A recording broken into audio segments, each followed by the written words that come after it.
The Dauntless.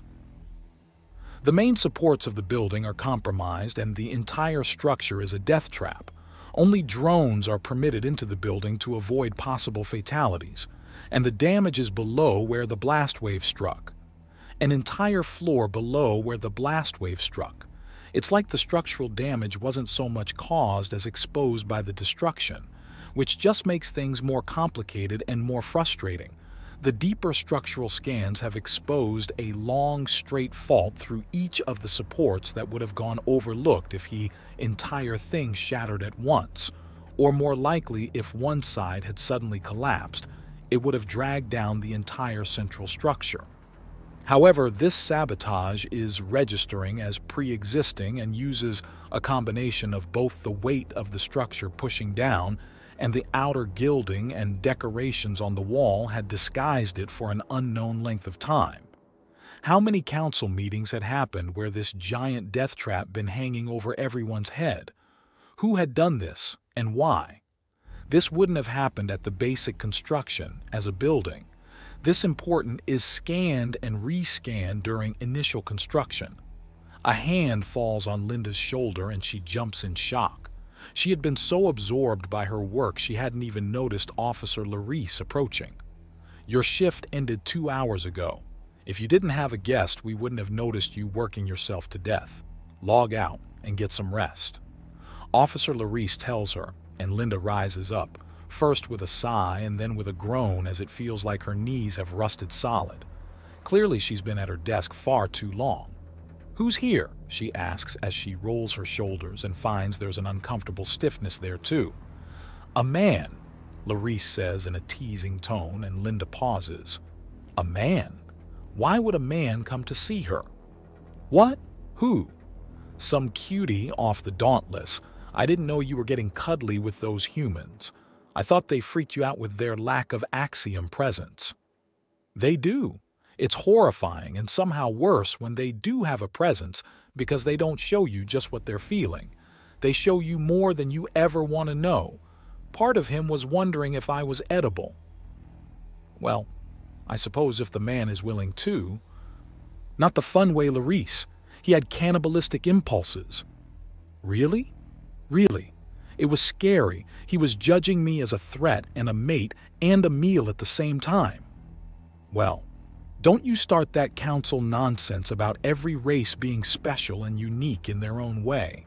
A race that has to actively suppress the desire to kill and eat their fellows, forcibly mate with them, or simply murdering them concurrently is a race we need a healthy distance from. An urge is very different from an action. Not to mention those three are so deeply buried, I'm not even aware of them anymore," Specialist Barnabas says from the entrance of the room, and she nearly recoils at the sight of him. The longer she has to process that maelstrom that's just barely hidden within him, the worse he appears. "What are you doing here?" she hisses, taking a step away, and Larice gives her an odd look with clear confusion tinting her presence. "He's on loan to us from the Undaunted. His accreditation in forensic investigation are at a level where he won't be an active hindrance, and he's a specialist in chemical explosives, such as the one used in the case. Which also means he's a suspect in the case. There are not a great many chemical explosive experts or specialists. He shouldn't be here. I'm under orders from Admiral Cistern to assist in the investigation. I and the rest of the Undaunted have been cleared by your commanding officer in that the stores on the Dauntless have been audited, and the chemical manufacturing plants and laboratories are not missing any of the ingredients required to manufacture the explosives in question," Specialist Barnabas says, and tosses a data chit to her. She pulls at it with axiom as it soars through the air and is then cut off by Larice as she goes to plug it in. "You are done for the day. Come tomorrow, you're going to be working with this man." "And if I don't want to?" she asks, thinking back to that utter maelstrom of madness she had seen roiling off of him. There were deep, intrinsic desires to hurt things in there. She didn't like that at all. Then another officer will. "What? But he—" "I what? Don't play stupid human. You and your kind are all—" She trails off as Larice is beginning to boil with frustration and disappointment. "I frighten you," Specialist Barnabas says. "You would frighten anyone with sense," she replies. "There is a bit of a saying back home," Barnabas states blandly. "Words are words and deeds are deeds." "Meaning?" she asks, wondering why a banal statement of the obvious is important in any conversation. "Meaning I can have every murderous impulse that ever existed. I can then describe in sadistic and deeply personal detail how I'm going to act on them. But unless I actually act on them, I haven't actually done anything wrong. Something disturbing. Maybe. Wrong? No. The laws of my people and the laws of Centris, and this is universal to every spire. They persecute based on what has been done, not what might have been.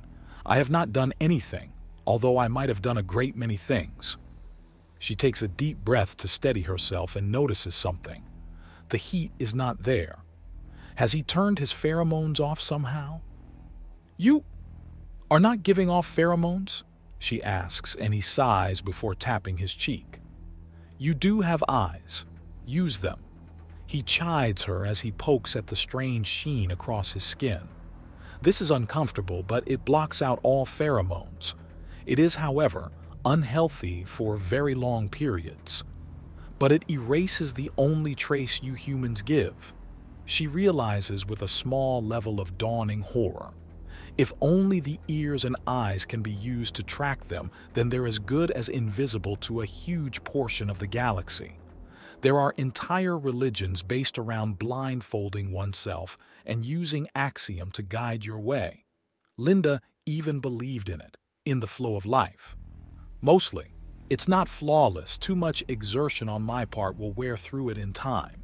Higher temperatures and humidity levels also reduces its effective lifespan, Barnabas says, and Linda gives Larice a pleading look. "Just go home, Linda. He's working with us on the case now. No, Linda says resolutely, and Barnabas raises an eyebrow. What it means, she doesn't know. "No, I won't let anyone else suffer his presence. Surely without the pheromones, you're not under his snare, right?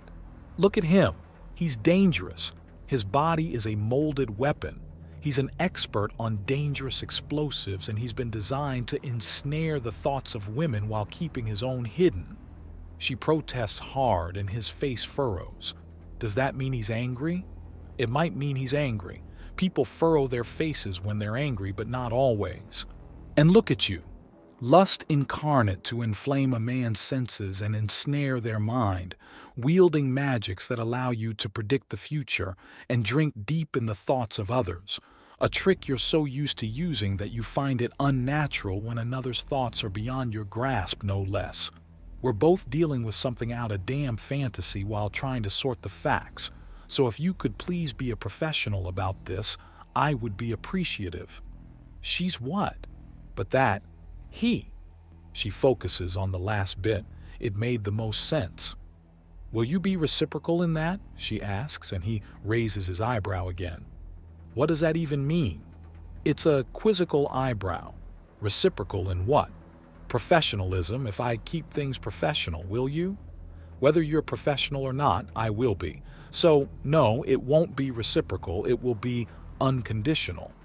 He states sternly, and she can feel her face pulling in surprise. He rolls his eyes, and she can remember that being a thing in holodramas, but it's still confusing. "Excuse me a minute, Linda, I need to talk with him a moment," Larice says, and with a gesture of her head, Barnabas follows her out, and they close the door to the room. Linda is amused by this attempt and focuses axiom into her ears. "The hell is wrong with that woman?" Barnabas hisses, too low for normal hearing, but Linda gets it cleanly. "I get that there's a sliding scale for how much someone uses axiom over their other senses, but it should go from 80 to 20 or something, not 10,000 to 100. She is one of our best investigators and interrogators. She can tell if someone is lying from across a room. Great dandy. She's hyper-paranoid of me when she can't sense me and damn near pants-shittingly terrified when she can.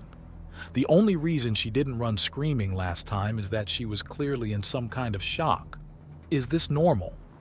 She follows the flow of life, a spiritual way about focusing your perspective all in the axiom. Larice answers, and there's the sound of flesh meeting flesh. Did he just slap her? That is, Barnabas says, before Linda storms out of the room and pauses to see his hand is to his own forehead, and Larice is unharmed. He just stares at her looking like one of the fake things from a holovid and sighs. Do I have to work with her? He asks. There's something in his tone. It usually means pleading. I'm not going to let you terrify anyone else, Linda vows. Go home, Linda. You're done for the day. No, so long as he's here. So am I. I work 8-hour days, lady, and that's without overtime or extra effort, he says plainly. You're 2 hours overtime, and I've got 2 hours before finishing up, maybe more. Her response is to pull in at the local axiom to push away her exhaustion and revivify her body. It feels odd and unnatural, but it is necessary and needed. I will not allow you anywhere in the station without me. Linda, you are so out of bounds that I'm half tempted to have you straight up arrested. Will that help solve the case or sort out the mess that occurred in the council building? No. Then let's just work on it. Now I've done some searching and stumbled on a few leads. If you're willing to come with me, we can start dealing with things and we can hopefully narrow down who or what we're going after. What?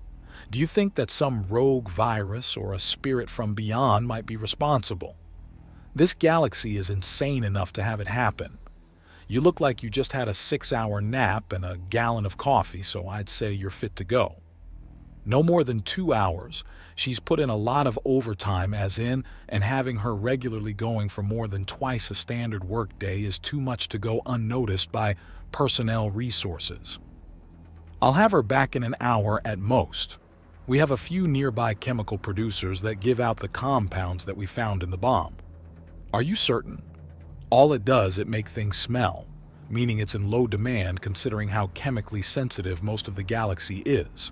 Not a lot of places make it, and they're all special orders. Unfortunately, they blew me off as an undaunted soldier. But an undaunted soldier and an investigator sent from the council, they won't be able to say no. These chemicals aren't overly complicated. They could be made by almost anyone. Perhaps, but DMDNB is something designed to smell and dissipate as vapor. Much easier to simply order some in. Not to mention there are many races that would find it unpleasant to manufacture and work with. Not to mention it has little, if any, practical use outside of being a chemical marker. It's not going to see a lot of sale or production, which narrows the search pool considerably. I suppose it does. Let me grab my coat. She stops as she finally gets a really good look at Barnabas. Whatever he slathered himself in looks almost solid on his skin, as if he were covered in wax. Is something wrong? How much longer is that stuff going to last? Several hours, hopefully before that I can wash this gunk off, however. It's rather uncomfortable. He admits and she nods. Very well, but we're taking my vehicle.